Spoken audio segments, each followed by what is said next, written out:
Guys finally আজকে আমরা শ্বশুর বাড়িতে রওনা দিলাম। বাড়িতেছি এখন আমরা যাব, বহুত দিন পরে শ্বশুর বাড়িতে যাইতেছি।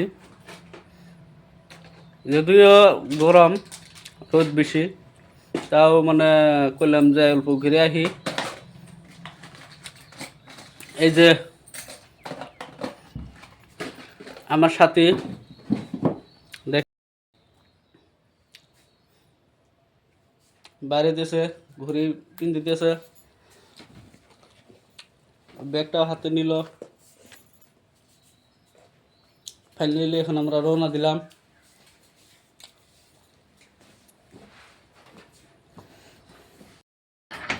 এত টাইম না গা দরজা দিতে, তাড়াতাড়ি দাও, দেরি হয়ে গেল গা।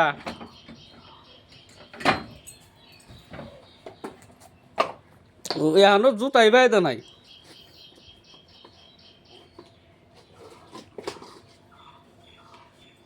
আমরা বাড়ি থেকে বাইর হইলাম, দেখেন ব্যাগ নিয়ে যাইতেছে। আমার হাতে একটা ব্যাগ, ওই যে বাচ্চাটা গাড়ির মানে দাঁড়িয়ে আছে, বাইরেছি।